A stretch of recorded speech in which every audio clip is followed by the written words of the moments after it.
G'day, g'day. How you going? What do you know? He'll strike a light. G'day, g'day. And how you going? Just say g'day, g'day, g'day, and you'll be right. Welcome to the Midweek End Times News and Trends Briefing as we share major events and what is happening around the world as it relates to Bible prophecy. Today's date is Wednesday, May 18th, 2016.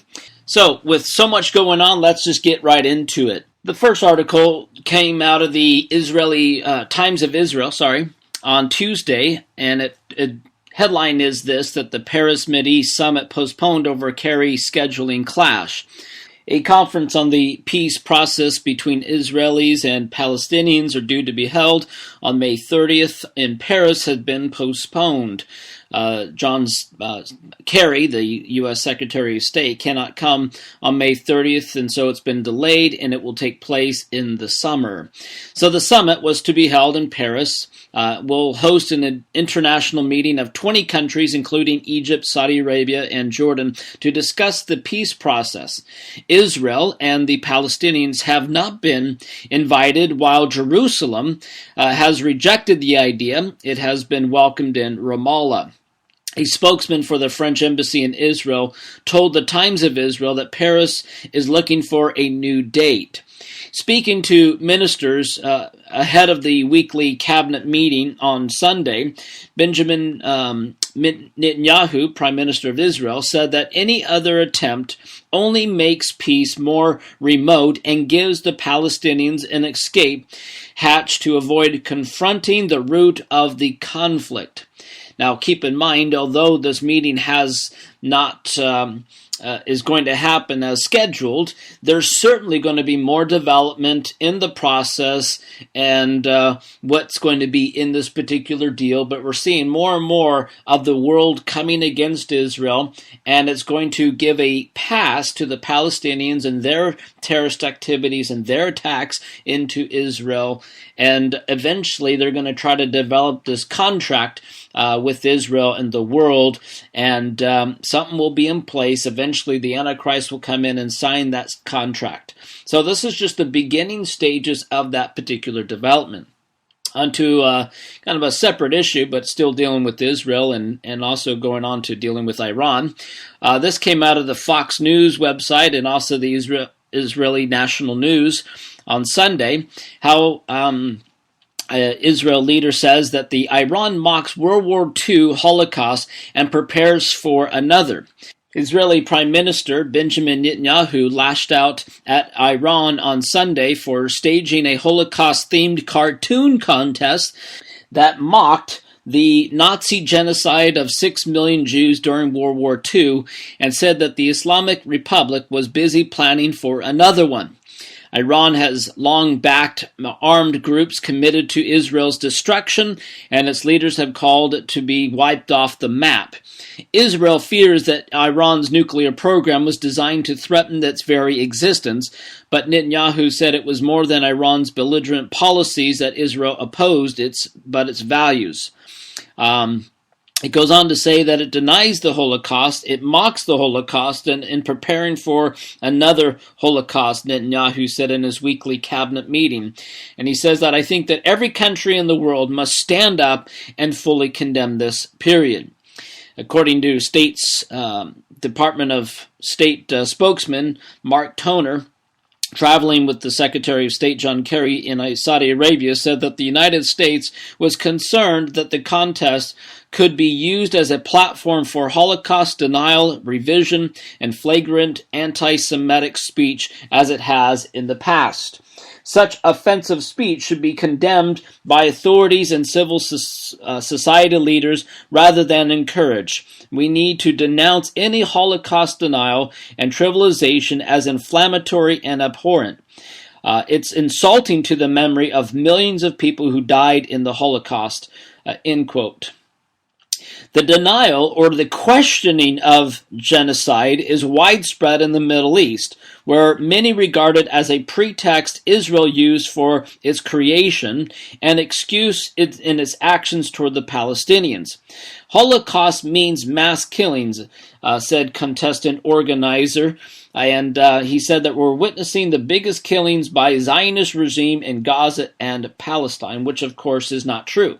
That is a lie that he's wanting people to believe, and that is a lie that the Palestinians and the Arabs would want people to believe. And these people are making up stories like this, and they're living in fantasy land. Anyways, he goes on to say that the purpose of the Tehran event was not to deny the Holocaust, but rather to criticize the alleged Western double standards regarding free expression, and particularly as a response to the depiction of the Prophet of Muhammad by the French magazine and others. And exhibited featured some 150 works from 50 countries, with many portraying Israel as using the Holocaust to distract the suffering of the Palestinians, and others comparing Netanyahu to Nazi leader Adolf Hitler. So again, we're going to continue to see how Iran continues this aggressive attitude of hatred toward Israel. Also, continuing with Iran, out of the Times of Israel, this report came out saying that Iran said it's enhancing nuclear activities, including uranium enrichment. According to the report, Iran is enhancing its nuclear activities and has improved its capacity to enrich uranium. Iran's nuclear chief told a gathering of his country's diplomats in Tehran on Saturday. And he says that we're enhancing the industrial section of Iran's nuclear activities technologically with the modern systems and machines. He said a head of the Atomic Energy Organization of Iran, who was the key figure at the negotiations of the nuclear deal that's between Iran and the U.S.-led P5+1 powers. He also speaks of the advances of enrichment capabilities, asserting that the quality of process of uranium enrichment in Iran also progressing. And as we mentioned before, Iran will continue to develop this nuclear program for a nuclear weapon, and they're going to continue to hide the fact that they're working hard to get this done, and the whole relief of the sanctions is going to speed up the process, and at some point they will eventually most likely launch these nuclear weapons at Israel and the United States. Time will tell on that. Also, speaking of terrorist activity, ISIS launches an Android app to brainwash child terrorists. This came out on the Charisma News on Monday. So while children around the world are learning the alphabet and the native languages and using animals and foods and household items, the Islamic State was using weapons to indoctrinate young children. In a new smartphone application, the terrorist organization uses guns, cannons, tanks, and swords to teach children the alphabet, according to a new report. So the alphabet app is not the ISIS first mobile application. However, it's the first to be directed exclusively to children. The jihadist group also produced several videos from many of its proclaimed providences showing children being trained for jihad or being indoctrinated by Islamic State-run schools. While other videos have shown children being involved in beheadings and executions of prisoners held by Islamic State. The app, again, is not the first example of using technology to educate and indoctrinate the tenets of the Islamic faith to children. In an educational video game released in Qatar, a mother tells her daughter that not by wearing the hijab, that the daughter was allowing Satan to enter into her life, that head covering. And so the Islamic State also released apps in recent months allowing for encrypting messages as well as news, resourcing, and recruiting applications for the Android devices. And why these things get approved is beyond me. And also, speaking of terrorism, here in Australia, two main reports came out the other day. One on Tuesday out of the Sydney Morning Herald. And the title of the article was Man 18 Arrested in Western Sydney for Allegedly Planning a Terrorist Act. So an 18-year-old who previously stopped at the Sydney airport from flying to Syria had been arrested by counterterrorism police for allegedly plotting an attack on home soil. The man was arrested on Tuesday morning, with the police alleging that he was attempting to buy a gun and had already scouted out sites in Sydney for an imminent attack. The police said that this man came to their attention last year and was linked to others currently before the courts on terrorism offenses, but it will be alleged that he was planning an attack alone. On another report, Melbourne Counter-Terrorism raid linked to Indonesian boat plot. This also came out on Tuesday. This report came out on the ABC website, and how the counterterrorism police have raided properties in Melbourne in operation connected to 5 men who were arrested in Queensland while allegedly trying to join the Islamic group.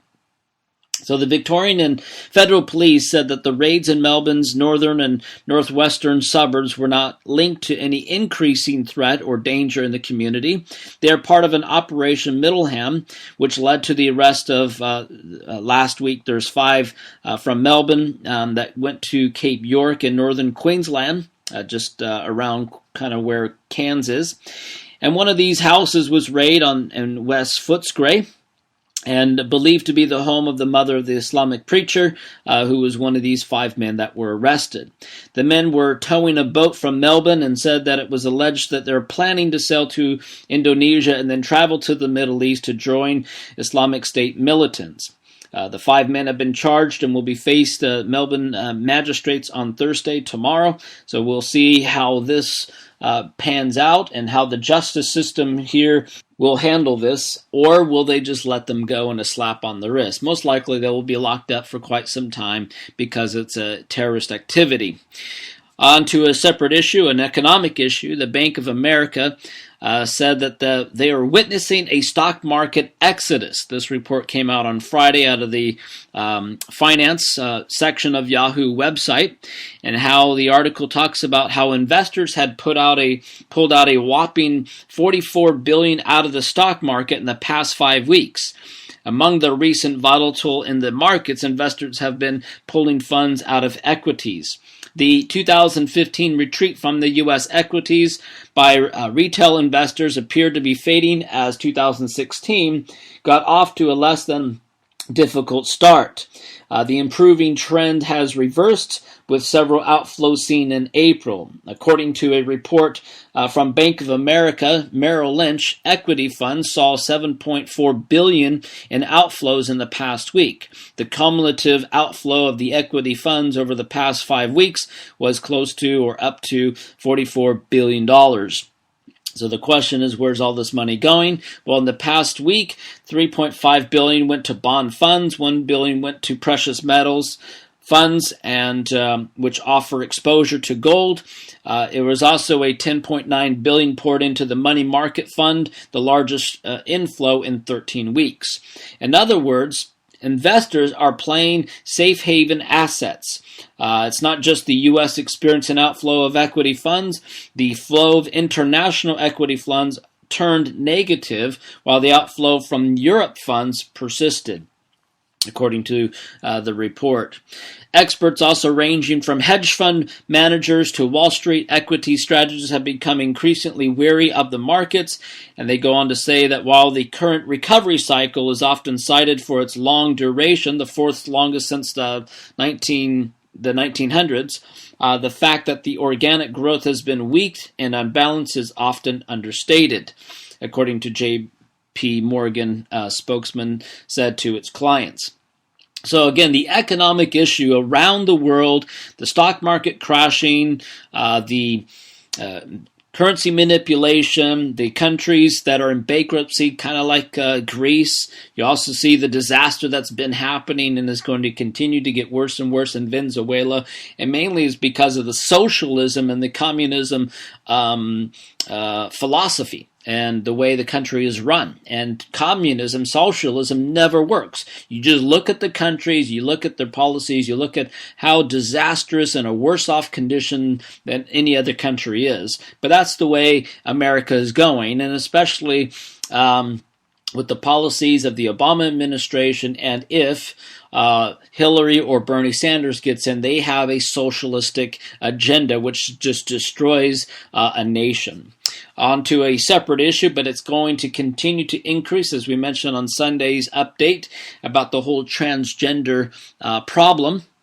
And there is a report that came out on Monday out of the Daily Signal, and there was a former transgender person who takes on Obama's bathroom directive. The article talks about how President Barack Obama, who is the so-called head of the LGBT movement, because you see how he's really pushed this whole agenda, but he's added the firestorm of confusion, misunderstanding, fury surrounding the transgender bathroom debate, and threatening schools with loss of federal funding unless they allow students to join the sex-segregated locker room, restrooms, and sports teams of their chosen gender, without regard to biological reality.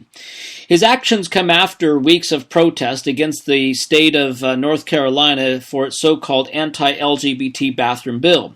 And as someone who underwent surgery from male to female, according to this article talks about, he lived as a female for 8 years before returning to living as a man.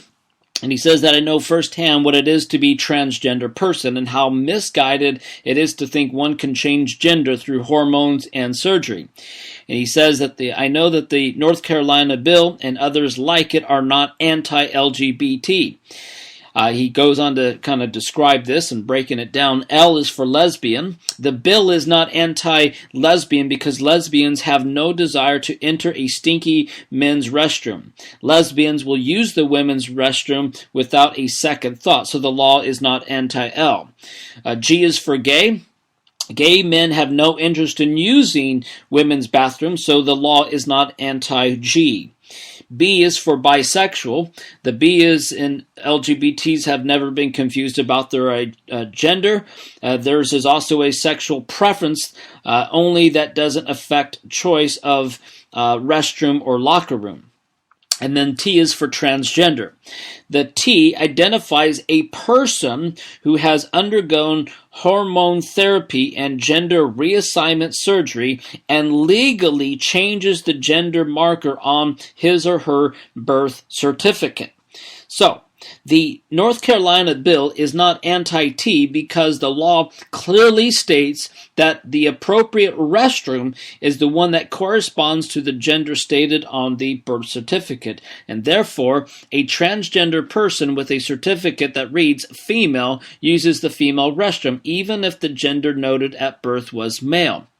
So, you see, the law is not anti-LGBT. So, what then is what this whole uproar is all about? Well, he goes on to say, what this has risen to is a new breed emerging among young people that falls outside of the purview of the LGBT, the gender nonconformist. Gender nonconformists, those who constitute a minuscule fraction of society, want to be allowed to designate gender on a fluid basis based on their feelings at the moment. I call this group gender defiant because they protest against the definition of fixed gender identities of male and female. The gender defiant individuals are not like traditional transgender or transsexual person who struggle with gender dysphoria and want hormonal therapy, hormonal blockers, and eventually reassignment surgery. The gender-defiant group doesn't want to conform, comply, or identify with the traditional gender forms of male or female. They want to have gender fluidity, flowing freely from one gender to another by the hour or by the day, however they feel like it. Under the cover of LGBT, the anti-gender faction and its supporters are using the North Carolina bathroom bill to light a fuse to blow up the factual gender definitions. Obama is the champion in insanity of eliminating traditional definition of gender. He doesn't grasp the biological fact that the genders are not fluid, but fixed, male and female. And using the power of his position to influence the elimination of gender, overruling science, genetics, and biblical beliefs, Obama's display of political power, as we're seeing, and we've seen his dictatorship through this whole process. One fact remains, he goes on to say, that no matter how deep in the tank Obama goes for the gender nonconformist, genetics and God's design of male and female, no matter how repugnant that is to some, cannot be changed. Biological gender remains fixed no matter how many cross-gendering hormones that are taken or cosmetic surgeries that are performed. No law can change the genetic and biblical truth of God's design.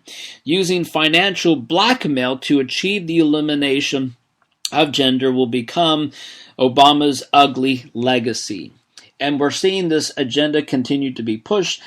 On the same day, there's another report. I'm not going to go into it, but just worth reading on your own. And it came out of the Charisma News on Tuesday, May 17th, and it was entitled, False Human Rights Destroying the Church and Our Nation. So it was just a great opinion piece describing what's going on, and also some words of encouragement for us as believers and how we need to be courageous and be bold, continue to speak for the truth, address the situations that need to be addressed, and to live for the Lord.